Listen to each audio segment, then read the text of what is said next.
अगर आप सच में पूजा प्रार्थना सेवा करना चाहते हैं, सत्संग करना चाहते हैं, तो पहली शर्त है कि आप प्रेजेंट हो जाइए, वर्तमान हो जाइए, अतीत से मुक्त हो जाइए, भविष्य की कल्पनाओं को छोड़ दीजिए और एकदम वर्तमान स्वीकार कर लीजिए कि जो है इसी क्षण है। इस क्षण को हमें 100% जीना है। प्रेम, सत्संग, भजन कल करना है, भूल जाइए कल करना है, कल का कोई ठिकाना नहीं। जो भी शुभ है उसे आज सोचिए कि हमें आज और अभी करना है। कल पर कभी ना सत्संग को टालिए, ना कोई धर्म कार्य को टालिए। हम लोग उल्टा करते हैं, क्रोध मन में आ गया तो इसी क्षण कर लेते हैं, और कुछ धर्म करना है तो कल करेंगे ध्यान से। अब यही समस्या हो जाती। संत कहते हैं अगर गुस्सा करने का मन करे तो सोचना कल करेंगे, और अगर सत्य, अहिंसा, प्रेम, करुणा हृदय में जागृत होने लगे तो आज ही कर लेना। दान करने का मन करे तो आज कर लेना। किसी भूखे को भोजन देने का मन करे तो आज ही कर लेना। सत्संग की इच्छा जगे तो आज ही कर लेना। पर हम शुभ को कल पर टाल देते हैं, अशुभ को आज कर लेते हैं। यही हमारे जीवन का सारा सिस्टम बिगड़ जाता है। तो मैंने कहा एकाग्रता जरूरी है, और एकाग्रता होगी तो सारी बातें स्पष्ट हो जाएगी। हम प्रेजेंट में हो जाएंगे, हम वर्तमान में हो जाएंगे, और यही पूजा है। जहां हम बैठे हैं, जहां हम होते हैं, अगर हम 100%, जैसे आप विद्यालय में हैं, अगर कोई शिक्षक ये सोच ले कि विद्यालय हमारा मंदिर है और यहाँ मेरा होना ही हमारी पूजा है, तो सोचिए वहां फिर वो बच्चों को वो शिक्षा दे पाएंगे, वो संस्कार दे पाएंगे जो उन बच्चों को महान बना सकते। और यदि विद्यालय में हम 100% नहीं हैं, आधा कहीं और हैं, तो बच्चों को हम कुछ भी नहीं दे पाएंगे।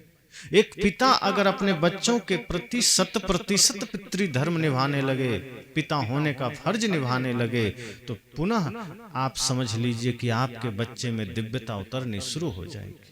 अगर एक माँ सोच ले कि मुझे अपने पूरे मातृत्व धर्म को निभाना है, तो आपके बच्चे में फिर वो दिव्यता उतरने लगेगी। पर हम सब अपने अपने धर्म से विमुख हो जाते हैं, हम सब अपने अपने कर्तव्य से विमुख हो जाते हैं, प्रेजेंट में होते ही नहीं। जहां एकाग्रता है,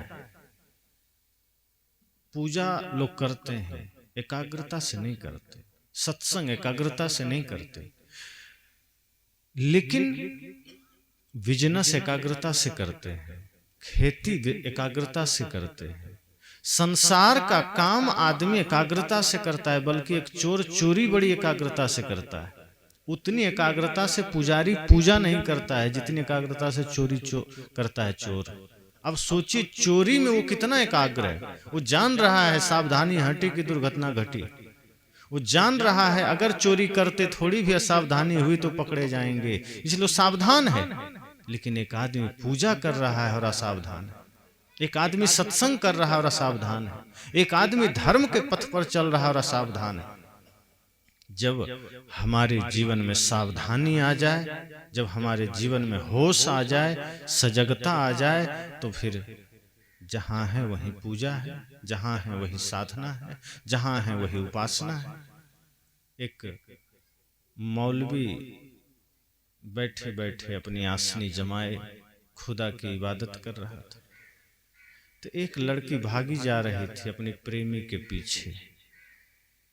प्रेमी उसका साल भर बाद कहीं से लौट रहा था। वो इतनी विह्वल थी, इतनी पागल थी, इतनी दीवानी थी कि अपने प्रेमी का नाम सुनकर कि वो आ रहा है, उसे रहा नहीं गया। वो स्टैंड की तरफ भागी कि जाते ही बस स्टैंड में ही मिल लेंगे। और इसी क्रम में उसको ध्यान नहीं आया, इतनी बेतहाशा भागी जा रही थी कि जहां मौलवी जी आसन जमाए खुदा की इबादत में बैठे थे, उनके आसनी पर पैर पड़ गया। जैसे ही पैर पड़ा, मौलवी जी गुस्से में आ गए, तुरंत खड़े हुए, झल्ला गए, लड़की को डांटा, ए लड़की अंधी है क्या, दिखाई नहीं देता, तुमने मेरे आसनी पर पैर रख दिया, अंधी हो गई। लड़की फिर भी नहीं सुनी, ये दौड़ के गए, आगे खड़े हो गए, सुनो पहले मेरा जवाब देते जाओ, तुम कहां अंधी बनी जा रही, पागल। तुम्हें दिखाई नहीं दिया, तुमने मेरे आसनी पर पैर रख दिया। अब लड़की थोड़ी होश में आई, कहा क्या हुआ, क्षमा करना। कहा अब भी तुम पागल जैसी बात कर रही हो, मैं 2 बार से कह रहा हूं, तुमने मेरे आसनी पर पैर रख दिया, तुम बोल नहीं रहे। उसने कहा क्षमा कीजिए, गलती से रखा गया, लेकिन वैसे आप कर क्या रहे थे। कहा तुम्हें पता नहीं मैं क्या कर रहा था। कहा नहीं बताइए क्या कर रहे थे। खुदा की इबादत, उनकी याद, उनकी प्रार्थना कर रहा था। कहा मौलवी जी माफ कीजिए, मैं एक साधारण इंसान के प्रेम में पागल हूं, तो मुझे कुछ भी दिखाई नहीं दिया, मैं दौड़ती चली गई। आप तो खुदा के प्रेम में हैं, मैं कैसे दिख गई आपको, हम आपको कैसे दिखाई दे गए। हम तो आपके ऊपर पैर भी नहीं रखे, आसनी पर पैर रखे, और हम चूंकि एक साधारण लड़के के प्रेम में हैं तो मेरा होश नहीं रहा। आप तो साक्षात परमात्मा खुदा के प्रेम में, इसका मतलब आपका प्रेम अधूरा है। आप बैठे तो हैं आसन जमा के, आंखें तो बंद थी आपकी, लेकिन आप देख तो संसार को ही रहे थे, आप स्वयं को नहीं देख रहे थे, आप भगवान को नहीं देख रहे थे। इसलिए एकाग्रता इतनी गहरी हो जाए कि जब आंखें बंद हो तो संसार नहीं, स्वयं को देखिए। हमारा तो आंखें खुली हो तो भी संसार देखते हैं, बंद हो तो भी संसार देखते हैं।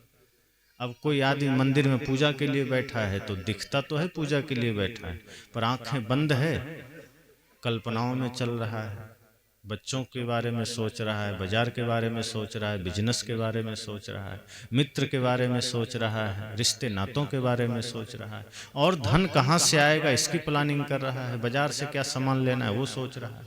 अब दूसरा आदमी देख रहा है तो आंखें बंद करके बैठा है, पर उसे कैसे पता कि ये बगुला आदमी है जो आंखें बंद भी इसलिए किया है कि मछली पर ध्यान केंद्रित कर सके। बगुला आंखें बंद करता है। आप देखेंगे कभी कभी जब गेहूं का सीजन आएगा तो बगुले खेत में आते हैं और वो एक टांग उठा के कई बार खड़ा हो जाता है, बड़ी एकाग्रता से। कई बार तो ऐसा लगता है बड़े बड़े तपस्वी फेल है बगुला के सामने, इतनी एकाग्रता, आंखें बंद, लेकिन उसकी पूरी चेतना, पूरा ध्यान मछलियों पर होता है कि जैसे ही नजर आया फट से पकड़ लेना है। यही आज हो रहा है। आंखें बंद है, प्रार्थना चल रही है, पर मन में छल चल रहा है, कपट चल रहा है, संसार चल रहा है। और जब आंखें बंद करके भी संसार ही चल रहा है तो फिर खोल के ही चलने दीजिए, बंद करके लोगों को धोखा क्यों देना, फिर खुले में चलने दीजिए। और जब आंखें बंद कीजिए तो सिर्फ स्वयं को देखिए। आंखें बंद कीजिए तो अपनी गलतियों को निहारिए, अपने आप का दृष्टा बनिए, अपने मन को निहारिए। और आंखें खुले तो जगत को देखिए, तो हर किसी में अच्छाई देखिए, सबकी गुण अपनी हमेशा गलतियां देखा करें। संतों ने कहा कि आंखें खुले तो जगत को देखिए कि सब अच्छे हैं, और आंखें बंद कीजिए तो देखिए कि नहीं, गलती मेरे में है, मेरे कर्म में है, मुझे अपने में बदलाव लाना, अपने विचारों में बदलाव लाना। मैंने कहा कि एकाग्रता बहुत जरूरी है, सत्संग में हो चाहे कहीं भी हो। जब एकाग्रता होगी तो एक शब्द भी गुरु का मिल गया तो समझना सब मिल गया, और एकाग्रता नहीं है तो पूरी शास्त्र आप सुन लेंगे, कोई परिवर्तन नहीं आएगा। अब सोचिए, अंगुलीमाल और भगवान बुद्ध के बीच कितनी देर बात हुई होगी, कितनी देर का सत्संग हुआ होगा। क्या वो सत्संग नहीं था? जिस अंगुलीमाल के सामने राजा डरते थे, जिस अंगुलीमाल के सामने बड़े बड़े लोग कांपते थे, सैनिक आत्मसमर्पण कर देते थे, वहां एक निहत्था भगवान बुद्ध मुस्कुराते हुए जा रहे हैं, चेहरे पर कोई सिकन नहीं, आनंद है। अंगुलीमाल भी सोच में पड़ गया कि ये कौन ग्रह का आदमी आ गया। भाई धरती का आदमी तो हमारे सामने आते ही सिर झुका देता है, बेहोश हो जाता है। ये कौन आदमी है जिसके चेहरे पर असीम शांति है, जिसके चेहरे पर असीम शांत माहौल है, बादशाहों वाली शान शौकत है, निश्चिंतता है। और उसने कहा कि ठहरो, और बुद्ध ने बड़े भाव से कहा मैं तो ठहर गया, तुम कब ठहरोगे। अंगुलीमाल को लगा अब तक तो बात ठीक थी कि ये डरा नहीं, उल्टा कह रहा है तुम कब ठहरो। ये तो और अनर्थ की बात, सोच में पड़ गया। उसने कहा उल्टी बात कर रहे, मैं तो यहां रुका हूं, तुम चले जा रहे। बुद्ध ने कहा ये बाहरी यात्रा की तो मैंने बात ही नहीं की। मेरे कदम चल रहे हैं पर मेरा मन रुक गया है। तुम्हारा कदम रुका हुआ है पर तुम्हारा मन, तुम्हारा कर्म चल रहा है। और मैंने अगर कहा है तुम कब ठहरोगे, तो इसका तात्पर्य यह है कि तुम जिस हिंसा के रास्ते पर दौड़े चले जा रहे हो उस पर कब रुकोगे। तुम जिस क्रोध के रास्ते पर दौड़े चले जा रहे हो वहां कब ठहरोगे। तुम जिस नफरत के रास्ते पर बेतहाशा भागे जा रहे हो वहां कब ठहरोगे। और इतने प्रेम और इतनी करुणा से उन्होंने दृष्टि डाली और अपनी बात कही कि अंगुली माल देखते देखते जिस अंगुली माल के सामने बड़े बड़े लोग धाराशायी हो जाते थे, उस अंगुली माल जैसे आतताई क्रूर आदमी के आंखों में जब बुद्ध की करुणा की दृष्टि पड़ी तो उसकी आंखें भी शांत हो गई, उसका आतंक भी धीरे धीरे शांत हो गया, नतमस्तक हो गया, चरणों में पड़ा कि अब मुझे भी ठहरने का ज्ञान दीजिए, मुझे शांत होने का ज्ञान दीजिए। एक शब्द गुरु का, एक शब्द, एक घटना, एक भाव गुरु का, महापुरुषों का व्यक्ति के जीवन को बदल देता है। लेकिन कब? जब व्यक्ति कुछ क्षण के लिए भी एकाग्र हो जाए। हम हो नहीं पाते हैं, हम कहीं जाते हैं तो तुलना में रह जाते हैं। पहले कई लोग ऐसा करते हैं, जैसे सत्संग में गए तो अब जो बैठे हैं सुन रहे हैं तो वो तुरंत याद करेंगे कि वहाँ गए थे तो वहाँ तो ऐसा किसी ने सुनाया था, यहाँ इन्होंने ऐसा सुनाया, ठीक है कोई बात नहीं, उन्होंने ऐसा कहा, इन्होंने ऐसा कहा। हम समीक्षा में पड़ जाते हैं। विचारों को सुन करके हम उस पर मंथन नहीं करते।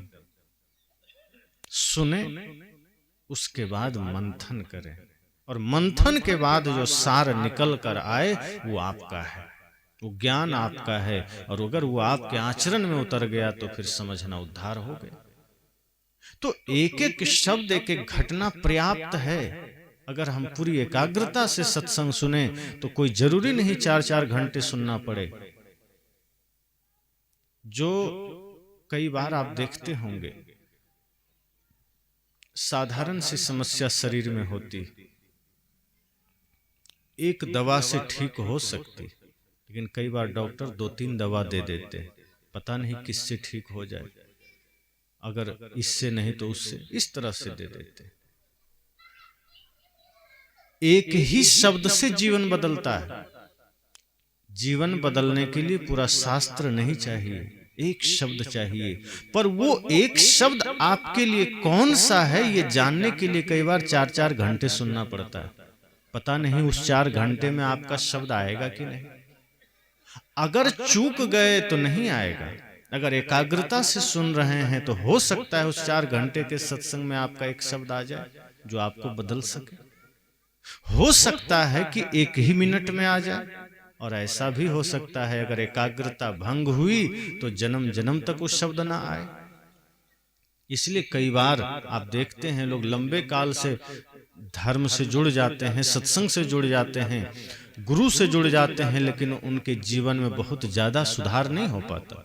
गुटखा चलता रहता है, नशा चलता रहता है, लड़ाई झगड़े चलते रहते हैं, गला में माला है और नफरतें चल रही है, तो बहुत ज्यादा सुधार नहीं होता है। हम गुरु से दीक्षा ले लेते हैं, जीवन में बदलाव नहीं आता। दीक्षा का मतलब है आपके जीवन में एक परिवर्तन आना चाहिए। और मैं ये नहीं कहता कि एक ही दिन में आप बुद्ध बन जाएंगे, पर आपका प्रयास भी दिखना चाहिए कि हाँ आप प्रयासरत हैं, आप कोशिश कर रहे हैं कि आज हमने धर्म को जाना है, आज हमने सत्य को जाना है, आज हमने परमार्थ को जाना है, तो उस पर चलना आरंभ कर दीजिए।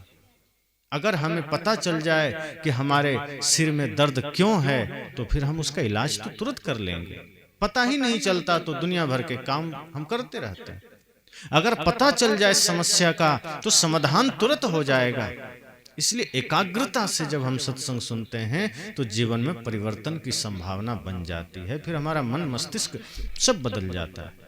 इसलिए एकाग्रता जरूरी है। और इसी एकाग्रता के साथ जब हम सत्संग सुनते चले जाते हैं तो फिर वो सत्संग सिर्फ सुनने तक सीमित नहीं रहता, फिर वो हमारे कर्म में उतर जाता है, हमारे आचरण में उतर जाता है। और असली सत्संग वही है जो आपके आचरण में उतर जाए। सत्संग वो नहीं है जो सिर्फ कानों तक सीमित हो। कई बार मैं पुराणों का उदाहरण देता हूं। कुछ घटनाएं बड़े सांकेतिक होती हैं, वो रियल में घटी हो न घटी हो इसमें शंका होती है, लेकिन उसका संकेत बड़ा अच्छा होता है। एक घटना आती है पुराणों में समुद्र मंथन की, कि समुद्र मंथन हुआ तो उसमें तमाम तरह के रत्न निकले, अमृत निकला और जहर भी निकला। तो जब जहर निकला तो सब भागने लगे, और भागते भागते कहां पहुंच गए? शिव जी के पास। लोगों ने कहा बचा लीजिए, तो शिव जी ने जहर को पी लिया, ऐसा उसमें कहा गया। तो शिव जी जहर को पी गए। देवता लोग अमृत पीकर भी देव रह गए, शिव जी जहर पी के भी महादेव हो गए। इसका अर्थ क्या है? इसका अर्थ यह है कि अगर हम सिर्फ अनुकूलता में खुश रहना जानते हैं, सुविधाओं में खुश रहना जानते हैं, तो जैसे ही प्रतिकूलता आएगी हम भागने लगेंगे, हम घबरा जाएंगे। असली इंसान वो है जो प्रतिकूलता में भी अपना साधन, अपना जीवन बिगड़ने ना दे। सूखी नदी है, पानी नहीं है, आप उस पार हो गए, उसकी कोई बहादुरी है क्या? वीरता है। जो भरी हुई नदी को पार कर जाए उसकी बहादुरी होती है। सामने सब लोग आपकी प्रशंसा कर रहे हैं और आप मुस्कुरा रहे हैं, कोई बड़ी बात है? छोटी सी बात है। लेकिन सामने कोई गाली दे रहा है और आप मुस्कुरा रहे हैं, ये बड़ी बात है। और यही सबसे नहीं होता। लोग कहते हैं किसी ने चमत्कार दिखा दिया। क्या चमत्कार दिखाया? कोई हाथ हिलाया रसगुल्ला ले आया, कोई हाथ हिलाया पैसा ले आया, कोई आग पर चल के दिखा दिया। तो ये जादूगरी है, ये मदारी का खेल है, कोई चमत्कार नहीं है। चमत्कार तब आपके जीवन में घटित होता है जब सामने वाला आपको गाली दे और आप मुस्कुरा दीजिए, ये सबसे बड़ा चमत्कार है। चमत्कार तब घटित होता है जब सब तरफ आपकी आलोचना हो रही है और आप प्रेम में जी रहे हैं, श्रद्धा में जी रहे हैं, भक्ति में जी रहे हैं। तो उसमें ये बात आई कि शिव जी ने जहर पी लिया, पर उस जहर को कंठ में रोक लिया, हृदय में नहीं उतरने दिया। एक संकेत है। वस्तुतः कोई लिक्विड वाला जहर उन्होंने पिया होगा, शरीर सबका नश्वर है, तो दिक्कत सबको होगी। यहां संकेत है। जहर क्या है? ये जो समाज में आलोचना है, निंदा है, शिकायत है, क्रोध है, छल है, प्रपंच है, विवाद है, ये जहर ही तो है।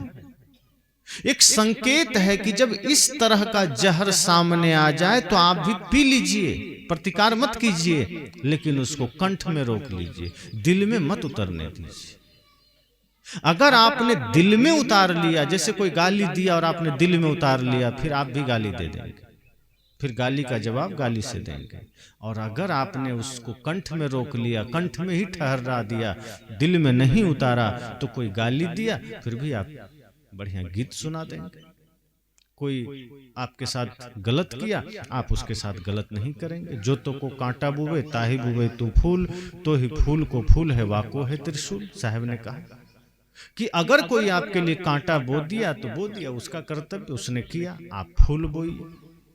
आप अपने कर्तव्य से विमुख मत होइए।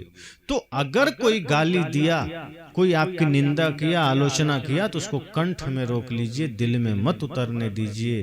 पर आज हम उल्टा करते हैं। संत कहते हैं कि कोई क्रोध दिया तो उसको दिल में मत उतारिए, लेकिन ज्ञान के शब्द, प्रेम के शब्द, सत्य है, प्रेम है, अहिंसा है, सत्संग है, जीवन सुधार की बातें हैं, प्रेम की बातें हैं, उसको दिल में रख लीजिए, उसको दिल में उतारिए। पर आज आदमी उल्टा करता है, सत्संग को कंठ में रख लेता है और गाली को दिल में उतार लेता है। यहीं से सारा मामला बिगड़ गया। अब देखिए, कंठ में रखने का मतलब, सत्संग से जब हम घर जाते हैं तो जब कहीं किसी को हमें कुछ समझाना हो तो हम सत्संग सुना देते हैं, लेकिन जब स्वयं में जीना हो तो हम नहीं जी पाते। इसका अर्थ क्या हुआ कि कंठ में था, हमने कंठस्थ कर लिया तो लोगों को हमने वैसा ही सुना दिया, याद कर लिया, पर स्वयं के जीवन में हमने उतारा नहीं, हमारा कर्म नहीं बदला और हम भूल भी जाते हैं। सत्संग को हम भुला देते हैं। सत्संग से घर गए, किसी ने पूछा आज क्या सुना 2 घंटा, तो सिर में खुजली शुरू हो जाती, देखो पता नहीं क्या सुना, याद नहीं है। एक आध शब्द कुछ याद करते हैं। भजन क्या सुना, ध्यान नहीं। संत ने क्या सुनाया, कहाँ याद है। सत्संग हम भूल गए। और अभी मैं पूछ दूं, 10 साल पहले किसी ने आपको गाली दिया था तो आप कहेंगे हाँ याद है, उस आदमी ने दिया था, अमुक चौराहे पर दिया था। हम भूल सकते हैं क्या? किसी ने झगड़ा किया था, याद है। बचपन में आपका किसी से भयंकर झगड़ा हुआ, आप याद रखें। किसी ने गाली दी, आप याद रखें, पर सत्संग 1 घंटा पहले का भूल जाते हैं। साहब कहते हैं यही संकेत वहां से है पुराण से, कि अगर कोई गाली दे दे भूल जाइए, आलोचना कर दे भूल जाइए, पर कोई आपके जीवन के सुधार की बातें करे तो उसको हृदयंगम कीजिए। सत्य है, प्रेम है, अहिंसा है, करुणा है, दया है, इसको हृदय में उतारिए। तो जब एकाग्रता रहेगी तो क्षण भर का भी सत्संग आपके जीवन को दिव्य बना सकता है। और एकाग्रता चली गई तो हम घंटों सुनते रहेंगे, महीनों सुनते रहेंगे, सालों सुनते रहेंगे।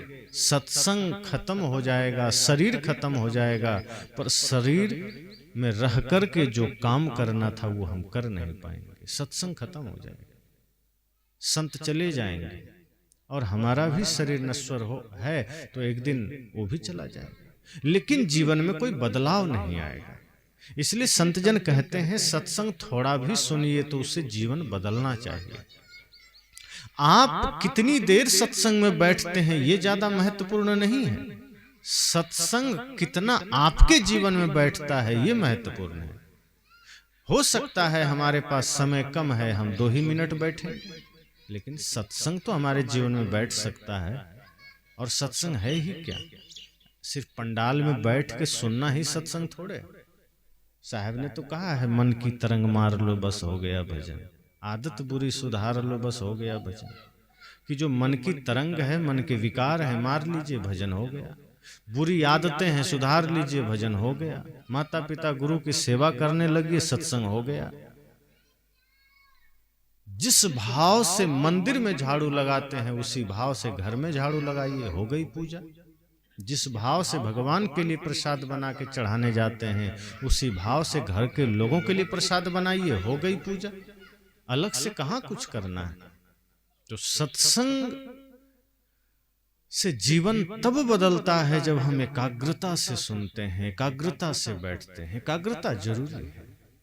और उसी छोटी सी एकाग्रता से अंगुलीमाल बदला, उसी से रत्नाकर बदला, और न जाने कितने संत के सानिध्य में आकर कितने लोग बदल गए। जीवन में दाग लगना समस्या नहीं है, चलेंगे तो दाग तो लगेंगे।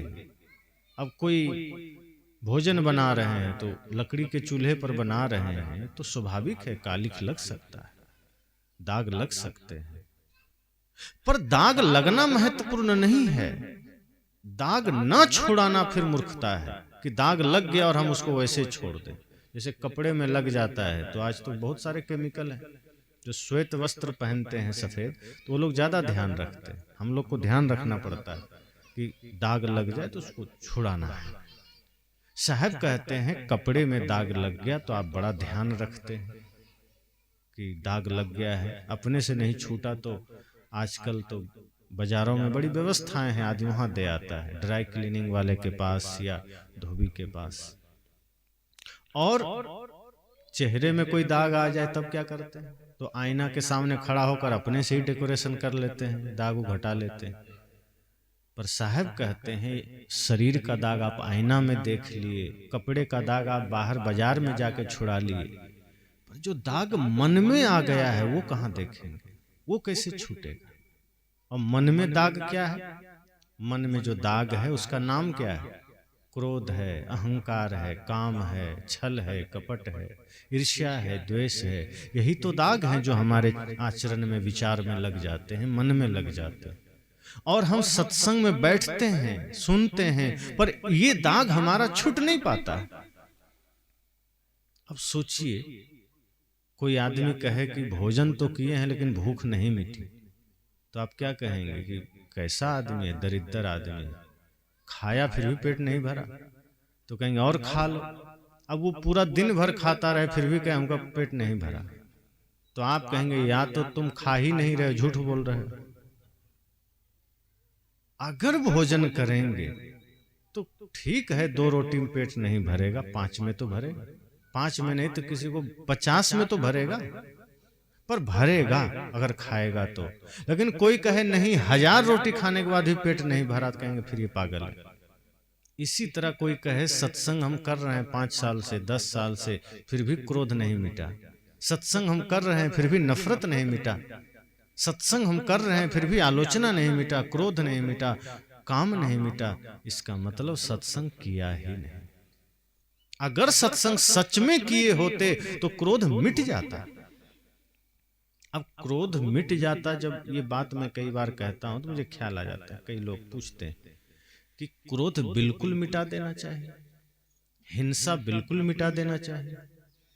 मैंने कहा व्यक्तिगत मन मस्तिष्क में हिंसा के भाव नहीं होना चाहिए, व्यक्तिगत रूप से क्रोध के भाव नहीं होने चाहिए, अपने लिए जो घातक है वो नहीं होना चाहिए। लेकिन क्रोध ही गलत है ऐसा मैं नहीं मानता, हिंसा ही गलत है ऐसा मैं नहीं मानता। हिंसा भी जरूरी होता है, क्रोध भी जरूरी होता है। जैसे आप एक व्यवस्थापक हैं, अनुशासन में, तो अगर आपके अधीन कुछ बच्चे हैं या कुछ लोग हैं तो कभी कभी आपको वहां कड़क होना पड़ेगा, वरना व्यवस्था बिगड़ जाएगी, क्रोध करना पड़ेगा। लेकिन वो क्रोध फिर वही बात है, वो सार्थक है, क्योंकि आपके क्रोध के पीछे घृणा का भाव नहीं है। एक होता है कि हम किसी से घृणा करते हैं, नफरत करते हैं, अपने आप पर कंट्रोल नहीं, हमने क्रोध में उसको कुछ भी कह दिया। पर एक होता है अनुशासन के लिए, समाज में व्यवस्था के लिए अगर थोड़ा सा आप क्रोध कर लिए तो वो सम्यक क्रोध है, अनुशासित क्रोध है, उसमें किसी का अहित नहीं है। इसी तरह हिंसा की बात है, अगर आप व्यक्तिगत किसी को मार देते हैं तो हिंसा है, लेकिन वही हिंसा अहिंसा बन जाती है कब? जब भारत के आर्मी किसी आतंकवादी को मार देता है, फिर वो हिंसा नहीं कहलाती। अगर कहलाती तो सरकार उसको मेडल थोड़े देती। आप किसी को मार दीजिए तो 10 साल आप जेल चले जाएंगे, और आतंकवादी मारा जाता है तो सेना का जवान को मेडल मिलता है और हम सब भी ताली बजाते हैं। तो वहां हिंसा हिंसा हुई? खुद सोचिए क्यों? क्योंकि उसकी हिंसा में पूरे राष्ट्र की सुरक्षा और सेवा समाहित। उसने व्यक्तिगत द्वेष से नहीं मारा। किसी आतंकवादी से हमारी सेना को क्या दुश्मनी है? व्यक्तिगत कुछ है क्या? पर वो राष्ट्र सेवा में एक सीमा पर खड़ा है, राष्ट्र की सुरक्षा के लिए खड़ा है, तैनात है, और उस राष्ट्र के सुरक्षा के नाम पर उन्होंने उन अराजक तत्वों को मारा है जो राष्ट्र की सुरक्षा को बेध रहा था, या हमारे देश के प्रति जिसकी कुदृष्टि हो गई थी। इसलिए संत जन कहते हैं समय समय से सबका अर्थ बदल जाता है।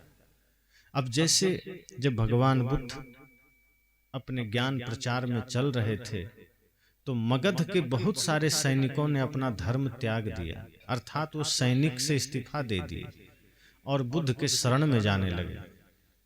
तो उस समय के जो राजा थे, बिंदुसार या बिंबसार, जो भी दोनों में से कोई थे, उससे मुझे ध्यान नहीं है, बिंदुसार, तो उन्होंने भगवान बुद्ध से प्रार्थना किया कि प्रभु आपके ज्ञान से तो मैं भी प्रभावित हूं, लेकिन मैं बड़ी चिंता में हूं। आपको सुन सुनकर हमारे सैनिक अपना राजधर्म छोड़ करके आपके संघ में शामिल हो रहे हैं, आप मार्गदर्शन कीजिए, हम क्या करें। तब भगवान बुद्ध ने उसमें समझाया सबको कि जो सैनिक हैं उसका वही धर्म है, वो अपने धर्म का त्याग ना करें। अगर आप अपना धर्म का त्याग कर देंगे तो यहाँ फिर अराजक मन वाले व्यक्ति भी हैं, फिर वो समाज में अराजकता फैलाएंगे, फिर वो समाज में समस्या खड़ा करेंगे। ऐसे लोगों की सुरक्षा, ऐसे लोगों से आम आदमी की सुरक्षा के लिए सैनिक होना जरूरी है। तुम्हें अपने धर्म पर रहना चाहिए, राज्य की सुरक्षा करनी चाहिए। अगर तुम राज्य की सुरक्षा अपनी ईमानदारी से करोगे, राष्ट्र की सेवा निष्ठा से करोगे, तो तुम्हारा वही धर्म है, वही तुम्हारा शांति का आधार है, वही मोक्ष का आधार है। इसलिए मैंने कहा कि हमें, अगर हमने सत्संग बढ़िया से किया, ध्यान बढ़िया से किया, तो व्यक्तिगत रूप से हमारा मन निर्विकार हो जाएगा। फिर हमारे अंदर सिर्फ वो भाव रहेगा कि जगत कल्याण का भाव, समाज उत्थान का भाव, परिवार, समाज, राष्ट्र की सेवा का भाव।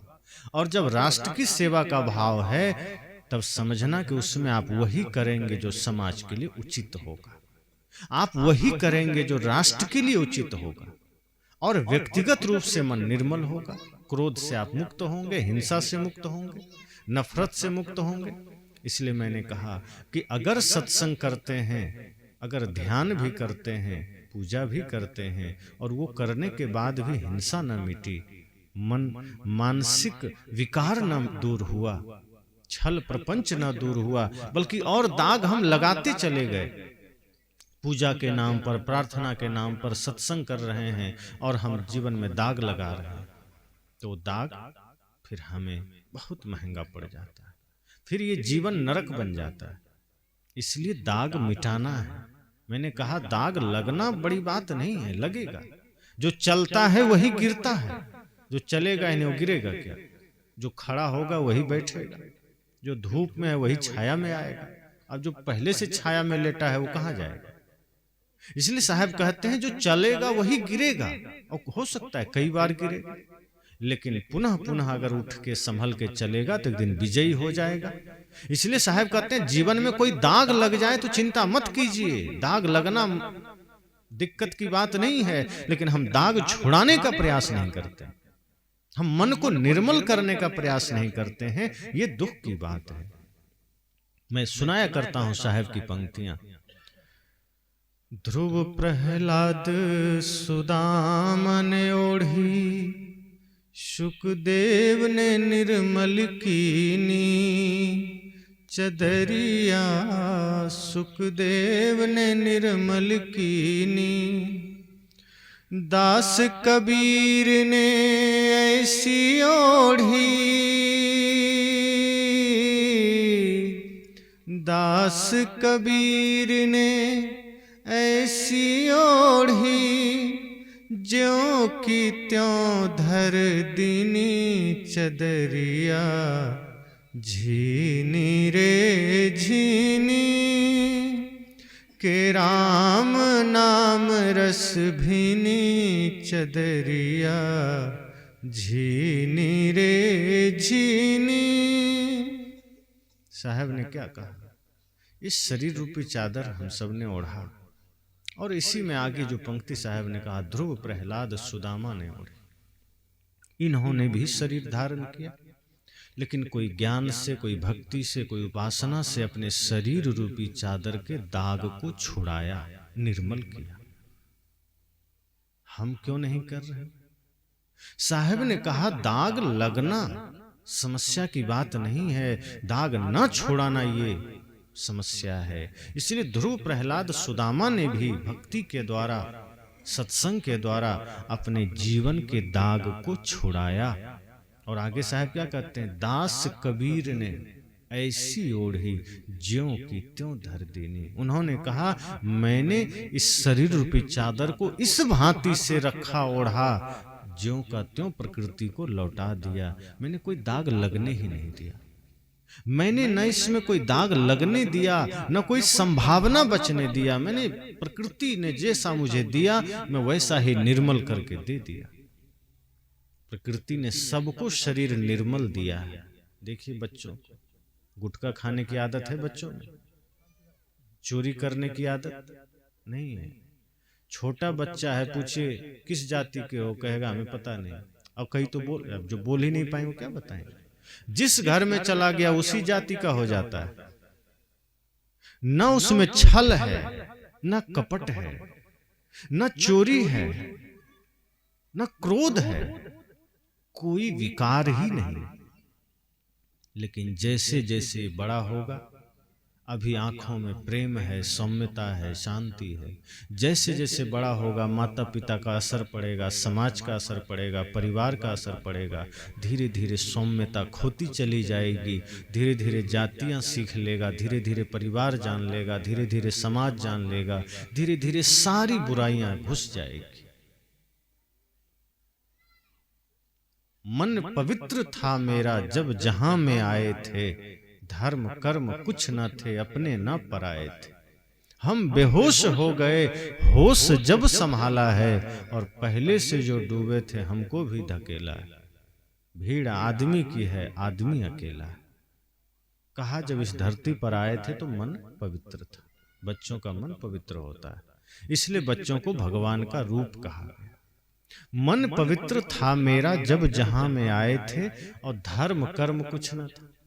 बच्चों में न धर्म है न कर्म है, क्या जरूरत है। जो बीमार है दवा उसी को खाना पड़ता है, जो स्वस्थ है दवा क्यों खाएगा। तो धर्म वही करता है जिसके जीवन में अधर्म है, वरना जिसके जीवन में अधर्म है ही नहीं तो उसका तो सब कुछ धर्म ही धर्म है। जो भूखा है वही भोजन करेगा। तो बच्चे के जीवन में ना धर्म है, ना कर्म है, ना अपने ना पराये थे। अब छोटा बच्चा है, उस समय ना कोई उसका अपना ना पराया। जो गोद में ले लिया वही अपना हो गया, और जो उससे दूर है वो पराया है। जो पास में है वही अपना बन जाता है। माता ने जन्म दिया और उसी समय कोई दूसरा लेके चला गया, वही उसका सब कुछ हो जाता है। धर्म कर्म कुछ ना थे, अपने ना पराए थे, और हम बेहोश हो गए, होश जब संभाला है। ये बड़ी बात है। संत कहते हैं कि बच्चे को लोग ये मानते हैं कि बच्चा तो अभी बेहोश है, ये तो अभी छोटा है, क्या जानेगा, अबोध है। यही तो कहते हैं ना कि बच्चे बेहोश हैं। संत कह रहे हैं नहीं, आप उल्टा कह रहे हैं। बच्चे बेहोश नहीं है, बेहोश हम सब हैं। बच्चा होश में है, इसीलिए ना उसमें जातीयता है, ना उसमें ऐब है, ना बुराई है, न सांप्रदायिकता है, वो निर्मल है। पर संत कहते हैं हम बेहोश हो गए, होश जब संभाला है। कि जब हमने होश संभाल लिया, जब थोड़ा बड़े हो गए, समाज को समझने लगे, तब हम बेहोश हो गए। और कैसे बेहोश हुए? तब हम जाति भी सीख लिए, तब हम चोरी भी सीख लिए, तब हम निंदा शिकायत भी सीख लिए, क्रोध भी सीख लिए। अब आगे संत क्या कहते हैं? हम बेहोश हो गए, होश जब संभाला है। लेकिन ये हुआ कैसे? तो पहले से जो डूबे थे हमको भी ढकेला है। कि जो समाज के लोग, जो माता पिता पहले से इसमें डूबे थे, हमको भी उसी में ढकेल दिया। ज्ञान में नहीं धकेला, ध्यान में नहीं धकेला, प्रेम में नहीं धकेला। क्या किया? उसी जातीयता के डोर में हमें भी बांध दिया, उसी क्रोध में हमें भी डाल दिया, उसी अन्याय में हमें भी डाल दिया, उसी मेरा तेरा में हमें भी डाल दिया। यही तो हो रहा है कि जो पहले से डूबे थे हमको भी धकेला है। भीड़ आदमी की है, आदमी अकेला है। पूरा भीड़ है, लेकिन आदमी भीड़ में होते हुए भी अकेला है, कोई साथी नहीं। पूरा परिवार भरा पूरा है, लेकिन जब यमराज सामने आ जाए तो अकेला लेके चला जाता है। फिर उस समय कोई आपका साथ देने वाला नहीं। कोई चाह भी लेगा तो साथी नहीं बन सकता। कितना प्यारा पुत्र हो, कितना प्यारी पुत्री हो, कितना प्यारा भाई हो, अगर यमराज सामने आ गया, मृत्यु सामने आ गई, तो आपको कोई नहीं छुड़ा सकता, कोई बचा नहीं सकता। रुपये का बंडल रख दीजिए मृत्यु के सामने कि थोड़ी सी मोहलत दे दो, मृत्यु कहते ना ना, कोई उपाय नहीं। तुमने समय गंवा दिया, जो समय तुम्हें मिला था तुमने छल में बिता दिया। जो मृत्यु सैया पर लेटा हुआ आदमी है, जो आखिरी सांसें गिन रहा है, आप उस पर देखिए उसके चेहरे को, वो डरा हुआ मालूम पड़ेगा। उसकी आंखें घूमते हुए नजर आएगी, उसके हाव भाव लगेंगे जैसे वो कुछ महसूस कर रहा है। उस वक्त उसके प्राण हिल रहे हैं और उसको ये लग रहा है जीवन में जो कर्म किया है वो सारा रील उसके आंखों के सामने नाच रहा है। आप कभी अनुभव कीजिएगा निकट से, जो भी बचपन से लेके उस उम्र तक उसने पाप किए हैं वो सब आंखों के सामने नाचने लगते हैं। वो कोशिश करके भी उससे मुक्त नहीं होता है और वो परेशान होने लगता है कि मैंने यही करके पूरा आयु खपा दी, और आज जब मृत्यु सामने है तो मेरे हाथ खाली, और हाथ खाली न भी हो तो क्या मतलब, क्योंकि ये तो यहीं रह जाएंगे, हमें तो आगे ही जाना है, इससे भी आगे जाना है। वो धन भी आपका वहीं पड़ा रह जाता है, परिवार भी पड़ा रह जाता है, और मरघट तक बहुत हुआ तो परिवार के लोग पहुंचा देते हैं। आप कितना भी मानो, कोई आदमी कहता है अपने परिवार से कि हम तो जीवन भर तुम्हारे लिए काम किए, बच्चों को पढ़ाए लिखाए, कपड़े घर मकान नौकरी पूरी जिंदगी लगा दिए, तो परिवार क्या कहता है, ठीक है तो मरघट तक पहुंचा देते हैं, इसके आगे हम नहीं जाएंगे। और धन क्या कहता है, जिस धन को आपने प्राणों से ज्यादा पसंद किया कमाया, वो धन कहता है मैं तो मरघट तक भी नहीं जा सकूंगा, जाओ तुम, हम यहीं तिजोरी में ठीक, उसके आगे मैं नहीं जा सकता, क्योंकि तुमने मेरा उपयोग सही किया ही नहीं। अगर तुम मेरे द्वारा कुछ सदुपयोग कर लेते, धर्म में लगा देते, सेवा में लगा देते, तो डायरेक्ट तो नहीं लेकिन इनडायरेक्ट हम तुम्हारे साथ जा सकते थे, पर तुमने मेरा कोई उपयोग ही नहीं किया, तुम तो जमा कर करके हमको रख दिए, तो हम यहीं रहेंगे, अब हम तुमको देखने भी नहीं जाएंगे, जाओ तुम अकेले। परिवार ने कह दिया मरघट तक, उसके आगे नहीं। अब आप लाचार हो गए, अब क्या करें, जिसको हमने सबसे ज्यादा समय दिया धन को, वो तो तिजोरी से बाहर नहीं निकला, और जिस परिवार के लिए मैंने वो धन कमाया वो मरघट से आगे नहीं जाने को तैयार है। तब आप निराश हो जाते हैं, लाचार हो जाते हैं, फिर आप दुखी होते हैं। तब धर्म आपसे कहता है डोंट वरी, चिंता मत करो, मैं हूं आपके साथ। आपने मुझे नजरअंदाज किया जीवन भर, आपने मुझसे मुख मोड़ा जीवन भर, लेकिन चिंता मत करो, मैं तुम्हारे साथ हूं, मैं जन्म जन्म तक तेरा साथ दूंगा, मेरे पास सामर्थ्य है कि मैं तेरे साथ चल सकता हूं। तुम जिसके पीछे लगे रहे धन, उसके पास कोई सामर्थ्य नहीं तेरे साथ जाने का, परिवार का सामर्थ्य नहीं तुम्हारे साथ जा सके, पर मैं धर्म हूं, मैं जीवन में भी जिंदा रहते में भी साथ रह सकता हूं, मरने के बाद भी साथ रह सकता हूं। लेकिन दुख इस बात का है कि मैं तुम्हारे साथ रह सकता हूं पर तुम मुझसे ही दूर भागते हो, मुझे ही तुम प्रयास नहीं करते। इसलिए प्रयास अगर करना है तो धर्म के लिए, परमार्थ के लिए हमें प्रयास करना है। इसलिए मैंने कहा कि जीवन में जब हम इस तरह से होश में आते हैं और ये जानते हैं कि जब जाना है तो क्रोध लेके क्यों जाना, नफरत लेके क्यों जाना, इस शरीर को इतने सारे समस्याओं में क्यों डालना, इस शरीर से कुछ परमार्थ कर जाना है, कुछ पुण्य कमा लेना है।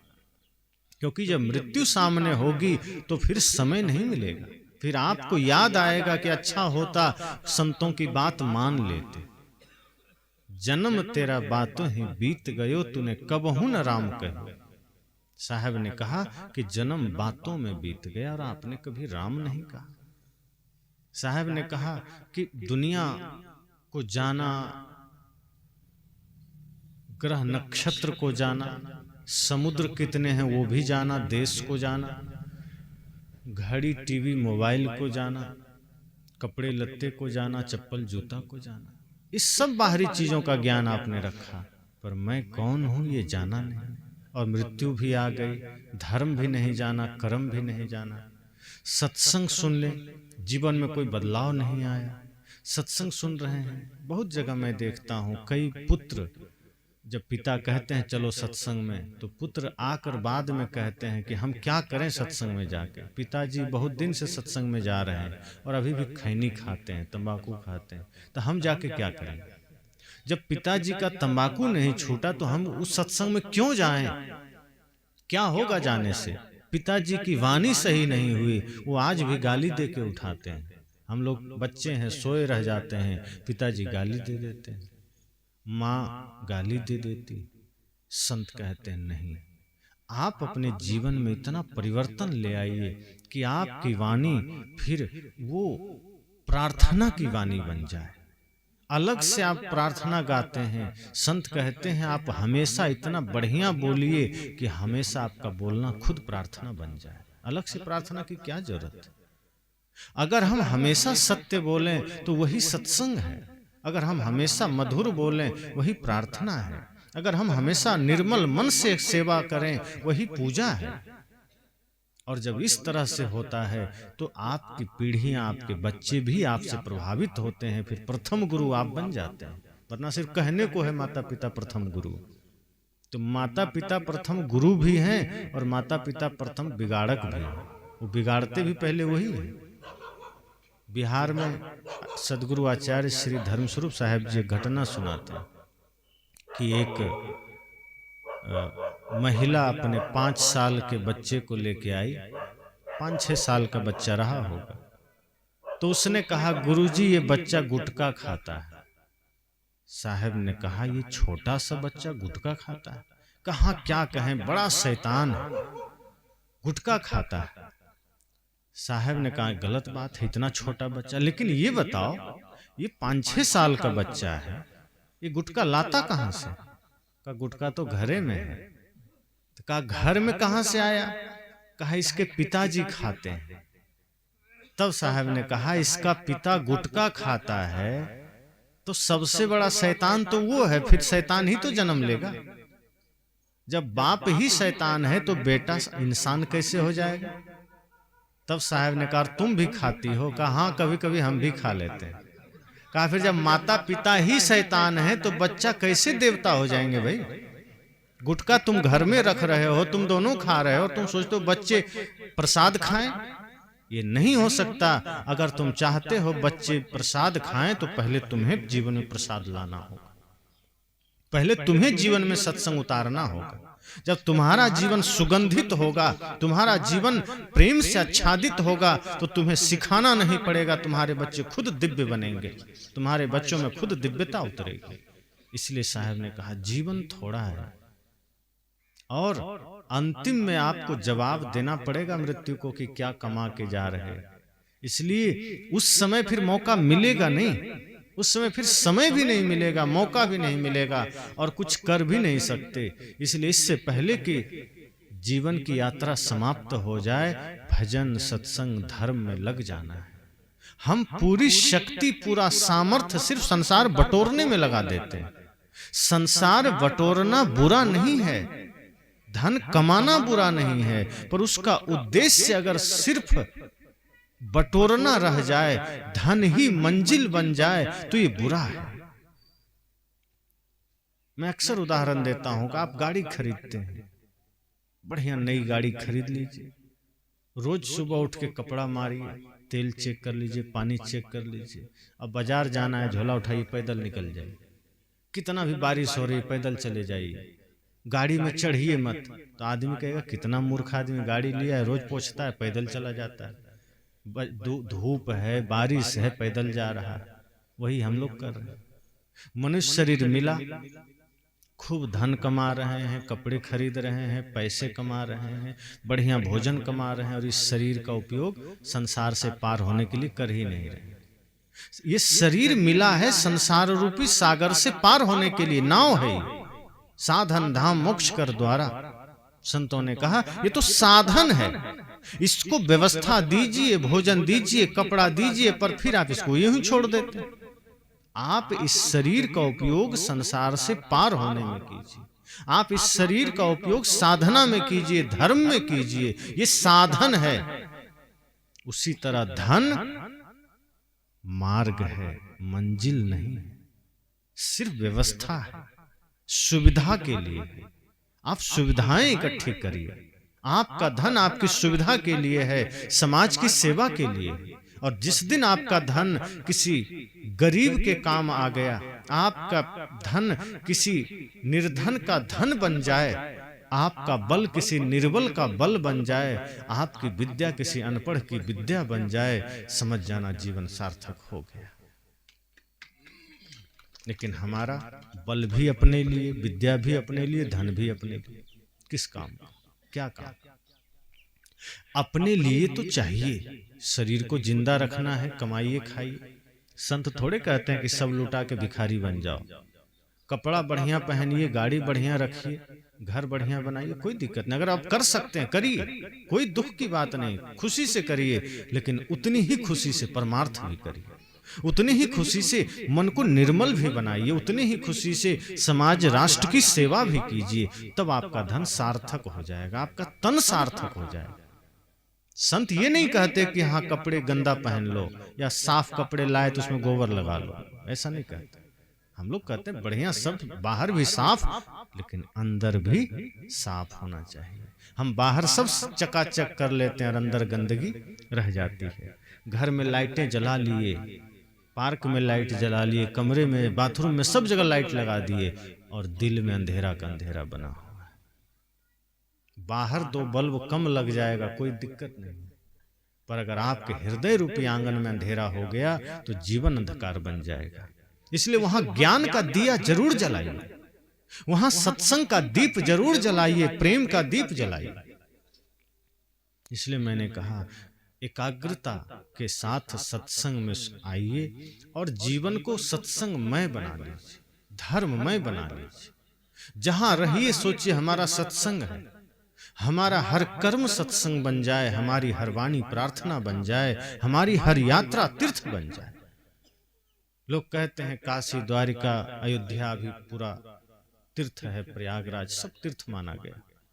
साहब कहते हैं अगर कोई छल कपट करके वहां गया है तो वो तीर्थ नहीं किया, लेकिन किसी का मन निर्मल है, मन अहंकार मुक्त है, तो दौड़ के खेत भी जाएगा तो उसका वो तीर्थ बन जाएगा। और अगर कोई मन में गंदगी लेके प्रयाग भी गया तो वो तीर्थ नहीं है। इसलिए साहब कहते हैं जह जह डोलों सो परिक्रमा, जो कुछ करो सो पूजा।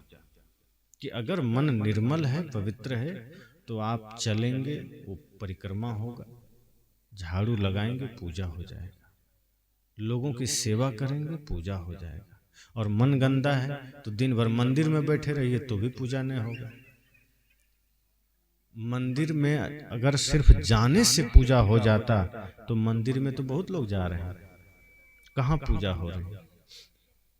गंगा में नहाने मात्र से मोक्ष मिल जाता तो अभी देखिए माघ मेला और आगे कुंभ मेला में 3-4 करोड़ लोग स्नान करेंगे, तब तो सब तो एक ही दिन में स्वर्ग चले जाएंगे।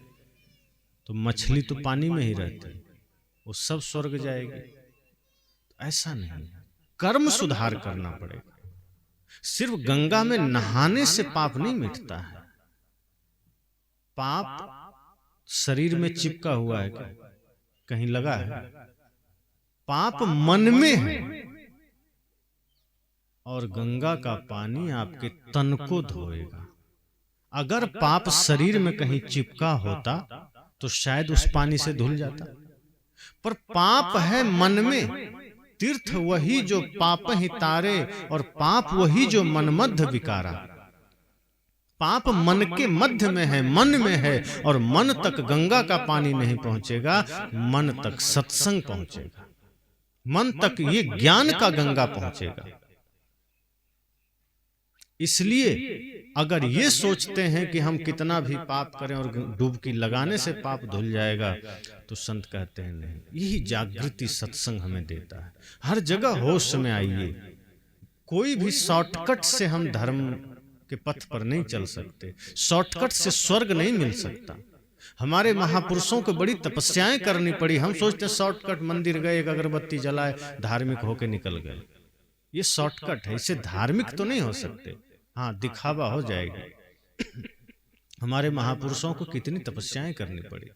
हम जिन महापुरुषों का नाम ले लें, आज राम जी इतने ट्रेंड में हैं, मंदिर में आ रहे हैं। अब गए कब थे, आ कब रहे हैं, कहाँ रहे हैं?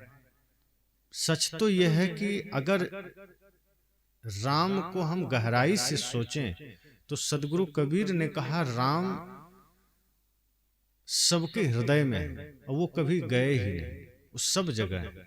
बस जरूरत है उसको प्रकट करने का। और प्रकट कैसे होगा? आचरण सही कर लीजिए, राम प्रकट हो जाएंगे। और मैं तो कहता हूं कि जो लोग राम जी के प्रति श्रद्धा रखते हैं, तो आप अपने हृदय को ही मंदिर क्यों नहीं बना लेते? बाहर मंदिर बना लिए, राम जी को वहां बैठा दिए।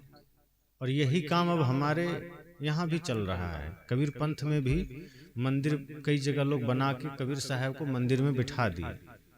अब ये बड़ी चालाकी का काम है। शिव जी का मंदिर बना, भगवान बुद्ध का बना, महावीर का बना, कबीर साहब का बना, नानक का बना, राम जी का बना। मंदिर बनाए हमने, सभी भगवानों को, महापुरुषों को मंदिर में बंद करके ताला लगा दिया। अब ऐसा हो गया जैसे वो बेचारे कैदी और हम उनका मालिक हैं, जब चाहे ताला खोलें। एक जेल है, एक मंदिर है, नाम हमने मंदिर दे दिया, काम सेम है। उसमें भी जाली लगी है, उसमें भी ताले लगे हैं, अंदर हैं। जेलर जब चाहेगा ताला खोलेगा, मंदिर में भी वही बात है। जब पुजारी चाहेगा ताला खोलेगा।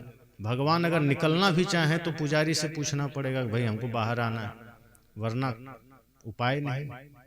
वही हमने किया है। साहब कहते हैं ठीक है, आपकी आस्था है, बाहर आपने मंदिर बनाया या महापुरुषों का आपने स्मारक बनाया। हमारे महापुरुष इस पवित्र भूमि में आए, उनका इस समाज के लिए बड़ा योगदान है।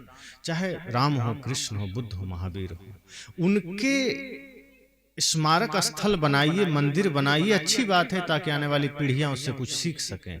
लेकिन अपने हृदय को भी एक मंदिर जरूर बनाइए, ताकि वहां आपके भगवान, आपके महापुरुष निवास कर सके। लेकिन हमने बाहर तो मंदिर बना दिया, वहां भगवान को कैद कर दिया, पर यहां हमने राक्षस को बिठा दिया। आज हर हृदय में राक्षस बैठा है, तभी तो आदमी भाई से लड़ाई करता है।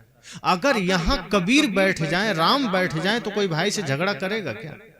जिस दिन हृदय में महापुरुषों का निवास हो जाएगा, उस दिन आदमी किसी से झगड़ा करेगा, विवाद करेगा?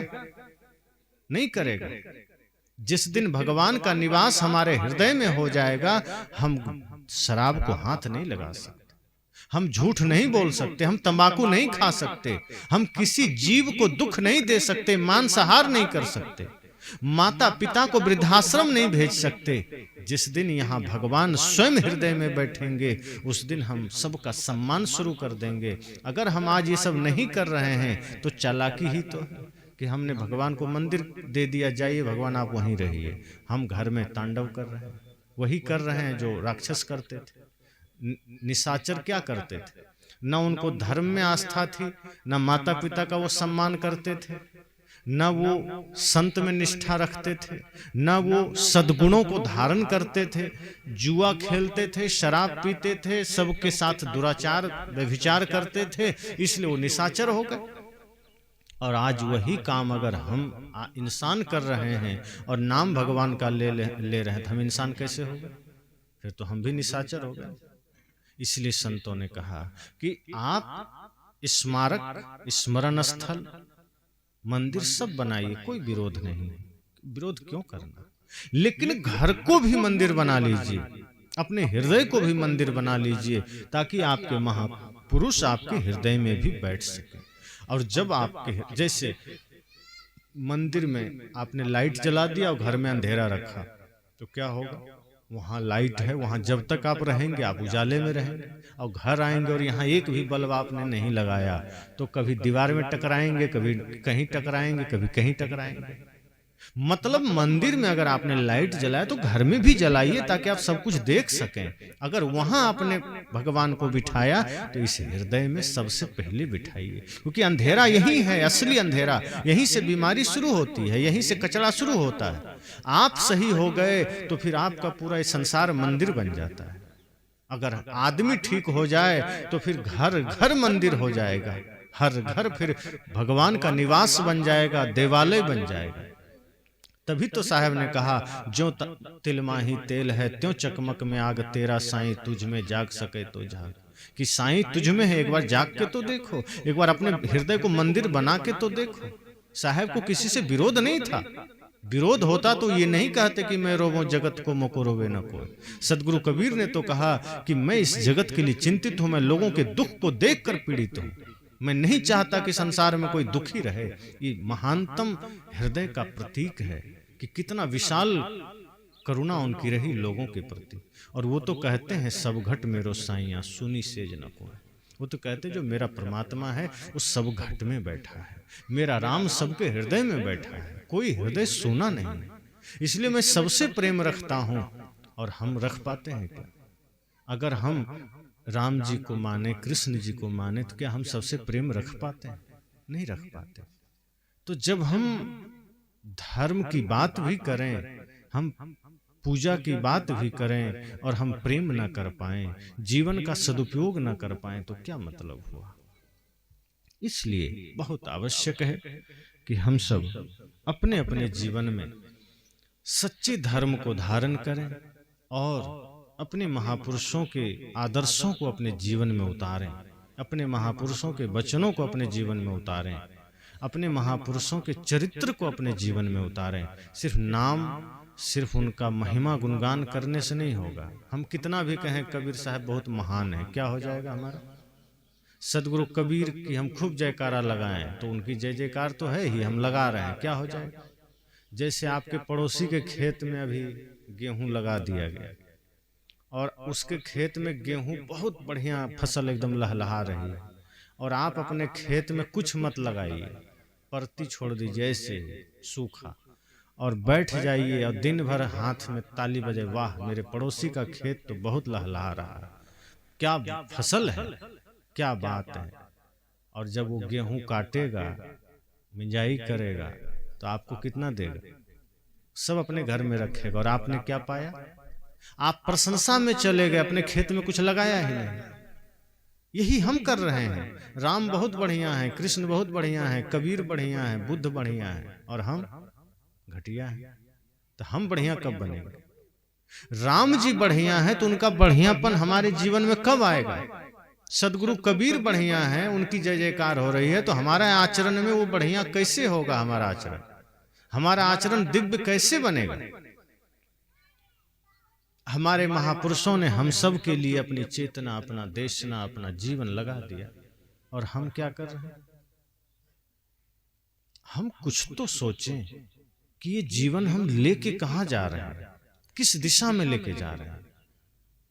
ये तो तय है कि हम सदा यहां नहीं रहेंगे, एक दिन हमें भी जाना है, पर वो काम करके क्यों ना जाएं कि थोड़ी सी जिंदगी हमारे लिए बहुत काम की बन जाए। ये थोड़ी सी जिंदगी संसार के काम आ जाए, देश के काम आ जाए, समाज के काम आ जाए, कुछ अच्छा करके जाएं। ये वही देश है ना जहां खुदीराम बोस और उधम सिंह जैसे लोग 20 साल से नीचे 14 साल 19 साल में देश के लिए अपनी कुर्बानी दे दी, और आज 20-20 साल का नौजवान अपने देश की संस्कृति से अनजान है, अपने महापुरुषों से अनजान है। आज छोटे छोटे बच्चों से पूछता हूं भगत सिंह को जानते हो? वो सिर खुजलाता है, नहीं पता। तो किसको जानते हो? तो सलमान खान को जानते हो। भगत सिंह को नहीं जान रहा है, क्यों? आपने सिखाया नहीं। वो चंद्रशेखर आजाद को नहीं जान रहा है, आपकी बच्चियां लक्ष्मीबाई को नहीं जान रही। जो इस देश की वीरांगना से अनभिज्ञ है, जो इस देश के वीरों से अनभिज्ञ है, वो देश संस्कार में ऊपर कैसे उठेगा? ये वही मिट्टी है ना जिस मिट्टी में वीरता है, जिस मिट्टी में साधना है, जिस मिट्टी में तपस्या है, जिस मिट्टी में ऋषि मुनियों का तप है। आज क्या हो गया? हम इतने पाश्चात्य जगत के अंधानुकरण में क्यों भागे चले गए कि अपनी संस्कृति, अपनी सभ्यता छोड़ दी, इंसानियत ही छोड़ दिए, धर्मानुचरण छोड़ दिए, माता पिता गुरु का सम्मान छोड़ दिए। आज जो महापुरुष हमारे असली नायक हैं, आज हम नहीं जानते हैं उनको। ये फिल्मी हीरो हीरोइन को बच्चे नायक समझ रहे हैं, हीरो समझ रहे हैं। वो लोग नायक नहीं, वो लोग खलनायक हैं, हमारी संस्कृति के साथ खिलवाड़ कर रहे हैं। असली नायक इस देश के भगत सिंह हो सकते हैं और हैं। नेताजी सुभाष इस देश के असली हीरो हैं, और वर्तमान में भारतीय सेना देश के असली हीरो हैं। अगर वो अपनी नींद गंवा करके अभी सियाचिन जैसे जगह में जहां माइनस तापमान 30 और 40 डिग्री होता है, हम लोग इतने में ही आग जला के बैठे हैं, रजाई कंबल ओढ़ें और सोचिए देश के जवान माइनस तापमान होगा, जहां बर्फ जम जा रहा है, वहां भोजन कैसे करते होंगे। एक तरफ डर है दुश्मन की गोली सीने में न लग जाए, और एक तरफ है कि भारत माँ का तिरंगा नीचे न झुक जाए। किसके लिए? हमारे आपके लिए। आजादी के आंदोलन में 7 लाख से अधिक वीरों ने अपनी शहादत दे दी। किसके लिए? हमारे आपके लिए। क्या भगत सिंह ने यही सपना देखा था? महाराणा प्रताप ने यही सपना देखा था? वीर शिवाजी ने, नेताजी सुभाष ने यही सपना देखा था? तात्या टोपे ने यही सपना देखा था? बाबा साहेब अम्बेडकर ने यही सपना देखा था कि हमारा देश इसी तरह भटके, जातियों में बटे, संप्रदायों में बटे, मेरा में चला जाए, मेरा तेरा में चला जाए, गांव मोहल्ले में देश बट जाए। उनका सपना यह था कि पूरा भारत ही नहीं, ये पूरा विश्व एक परिवार बन सके, सभी लोग समृद्ध हो सके। भगत सिंह ने जिस दिन ये अपने आप को देश के लिए न्यौछावर किया, उस दिन उन्होंने एक ही सपना देखा था कि ये देश संपूर्ण रूप से संगठित हो, समृद्ध हो, स्वस्थ हो। इसलिए वो जाते जाते कह गए, कर चले हम फिदा जाने तन साथियों, अब तुम्हारे हवाले वतन साथियों। कितनी उम्मीद रही होगी उनको, कितना भरोसा रहा होगा देशवासियों पर, तभी तो उन्होंने कहा कि अब हम जा रहे हैं, पर क्रांति की आग जला के जा रहे हैं। ए देशवासियों, ए देश के लोगों, तुम्हारे हवाले देश को सौंप के जा रहे हैं। भगत सिंह ने ये नहीं कहा कि कर चले हम फिदा जाने तन साथियों, अब हनुमान जी के हवाले वतन साथियों, कि अब राम जी के हवाले वतन साथियों। उन्होंने कहा नहीं, अब तुम्हारे हवाले, क्योंकि अब राम तुम्हें बनना है, चलो राम के पद चिन्हों पर अब इतिहास तुम्हें बदलना है। अब वो रामत्व, वो वीरत्व तुम्हें जगाना है। और मैं अक्सर वो पंक्तियां याद करता हूं जो इसी गीत में नीचे आई है कि अगर आप समाज और राष्ट्र के लिए जागरूक हैं, अगर आप अपने महापुरुषों से कुछ शिक्षा लेते हैं, तो अपने भीतर की वीरता को जगाइए, अपने सामर्थ्य को जगाइए, और सोचिए कि मेरे होते अगर किसी माँ बहन बेटी पर कोई कुदृष्टि करे तो हम उसकी दृष्टि भी बाधित कर सकें। हम हमारे होते माता बहन बेटी हमारे छत्र छाया में अपने आप को सुरक्षित महसूस कर सके। इसलिए उसमें पंक्ति आई है, खींच दो अपने खून से जमीन पर लकीर, इस तरफ आने पाए न रावण कोई, तोड़ दो हाथ अगर हाथ उठने लगे, छूने पाए न सीता का दामन कोई। लोगों ने कहा क्यों? उन्होंने कहा क्योंकि राम भी तुम ही लक्ष्मण साथियों, अब तुम्हारे हवाले वतन साथियों। अब ये तुम्हें ही जिम्मेदारी लेनी है, इसलिए अब ये आपके हवाले। कभी सोचिए एकांत में कि आप क्या कर रहे हैं। उम्र निकलता जा रहा है, क्या योगदान है इस देश में? हम जिस देश में जन्मे हैं, क्या देश का ऋण हम पर नहीं? क्या योगदान हम दे रहे हैं? हम सब कुछ ले रहे हैं, प्रकृति से, देश से ले रहे हैं, हम दे क्या रहे हैं? इस देश की सेवा में हम क्या समर्पित कर रहे हैं? हमारे महापुरुषों ने अपनी पूरी आयु, अपना पूरा जीवन देश के लिए समर्पित कर दिया। और हमारे भारत की तो उदारता रही है, वसुधैव कुटुंबकम का भाव रहा है। ऐसा भाव अन्य किसी देश के पास नहीं। चीन सीमाओं को हड़पना चाहता है, अमेरिका दूसरे देश को अपने अंदर करना चाहता है। भारत एकमात्र ऐसा उदार देश रहा है जिसकी सीमा ईरान से लेकर बर्मा तक था, लेकिन आज भले इसकी सीमा घटी है, बाकियों की बढ़ी। क्यों? क्योंकि भारत ने सदा कहा अतिथि देवो भव, भारत ने सदा कहा सर्वे भवन्तु सुखिनः, भारत ने सदा कहा वसुधैव कुटुंबकम। भारत युद्ध में विश्वास नहीं रखा, भारत ने बुद्ध में विश्वास रखा, ज्ञान में विश्वास रखा। इसलिए आज हम सबको यह तय करना है, सोचना है कि जो हमारे महापुरुषों ने कहा कि कर चले हम फिदा जाने तन साथियों, अब तुम्हारे हवाले वतन साथियों, तो क्या उस योग्य हम अपने बच्चों को बना रहे हैं? क्या वो योग्यता हमारे अंदर है? अगर नहीं तो वो योग्यता लानी है, वो योग्यता तय करनी है, पूरी करनी है। आप सोचिए, माता सीता जंगल में थी, लवकुश को उन्होंने जन्म दिया। उन्होंने बहाना किया कि नहीं, राम जी नहीं है तो लवकुश को हम संस्कार नहीं देंगे।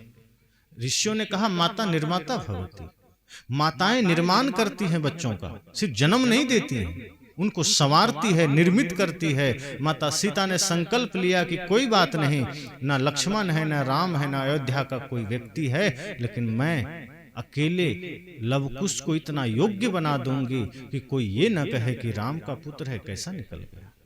और माता सीता ने संकल्पित होकर के लवकुश को चरित्रवान बनाया, विद्वान बनाया, शक्तिवान बनाया।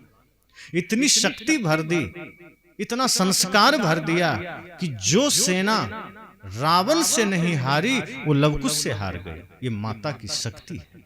अगर आप आज ठान लेंगे तो अपने बच्चों में वो दिव्यता, वो संस्कार भर सकते हैं कि आज फिर पुनः घर घर में श्रवण कुमार जन्म ले सकता है, और फिर आपके बच्चे माता पिता के लिए खड़ा रहेंगे, आपके लिए खड़ा रहेंगे। तो ऐसे बच्चे, ऐसे संस्कार जब हर घर हर समाज में होगा तो भारत विश्व गुरु हो जाएगा, भारत पुनः सशक्त हो जाएगा, समृद्ध हो जाएगा। लेकिन ये बड़ी लंबी प्रक्रिया है।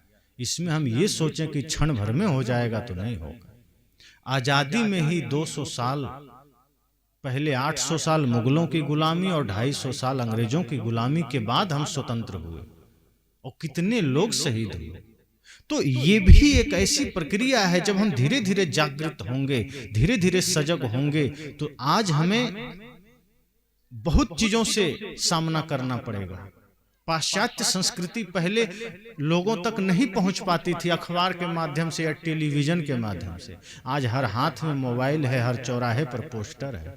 आप कितना रक्षा करेंगे? हर आदमी मोबाइल में देख रहा है, और कोई जरूरी नहीं कि मोबाइल में सब भजन सुन रहा है, सत्संग सुन रहा है। बहुत कम लोग हैं भजन सत्संग सुनते हैं। आपके बच्चे मोबाइल में क्या देख रहे हैं, क्या सुन रहे हैं, कैसे जाने? तो बड़ी चुनौती है, लेकिन फिर भी धर्म में इतनी ताकत है। कितना भी बादल सूरज को घेर ले, पर वो अपनी उपस्थिति दिखा देता है कि मैं उगा हुआ हूं, चिंता मत करो। मुझे मेरी प्रकाश को जाने से तो रोक सकते हो, पर अंधेरा नहीं कर सकते। भले ही मैं दिखूं नहीं, लेकिन उजाला तो मैं रखूंगा। और यही अगर संकल्प हमारे भीतर हो जाए कि भले ही अंधकार हावी होगा, लेकिन ज्ञान का उजाला कभी मिट नहीं सकता, और एक समय ऐसा आएगा जब ज्ञान का उजाला पुनः पूरे विश्व में फैलेगा। तो इसी संकल्प के साथ शुभकामना देते, और चूंकि ये अंतिम दिन, अंतिम सत्र है, सबको हृदय से मंगल कामना। मूलचंद जी को एवं अन्य सहयोगियों को, जिन्होंने बहुत ही कम समय में संपर्क हुआ और संजोग बना, हम आपके बीच आए, आप सब ने हमारी बातों को सुना। मेरी बातें मेरी नहीं है, जब आप सुनकर अपने पास ले लेंगे वो आपकी बात हो जाएगी। तो जो बातें आपको अच्छी लगेगी आप रख लीजिएगा, जो अच्छी नहीं लगेगी वापस मुझे लौटा दीजिएगा। और कोशिश कीजिएगा कि जो मैंने कहा है, मैं ये नहीं कहता कि उसको मान लीजिए। हम कभी कोई संत नहीं कहते कि मान लीजिए। संत सदा कहते हैं जो आपने सुना है उस पर मंथन कीजिए, चिंतन कीजिएगा। चिंतन के बाद अगर उसमें से कोई सार निकलता है और आपको लगता है यह उपयोगी है, तो वो आपकी होगी, फिर मेरी बात नहीं है। तो जो गुरुओं ने मुझे दिया वो मैं आपको दिया, और मैं भी इस पथ पर चल रहा हूं, प्रयासरत हूं। हम सब यही संकल्प लें कि हमारे जीवन में सदा शुद्धता, सदा समृद्धि, सदा स्वास्थ्य बना रहे, क्योंकि हम सब मुसाफिर हैं, हम सब यात्री हैं। एक दिन एक लंबी यात्रा पर हम सब निकलेंगे, जो कि निर्वाण की यात्रा होगी, महायात्रा होगी। और इससे पहले कि उस यात्रा पर हम निकलें, इस जीवन में जो कर्तव्य हैं वो हम सबको पूरा कर लेना चाहिए। तो बस इसी मंगल कामना के साथ वाणी को विराम देता हूँ।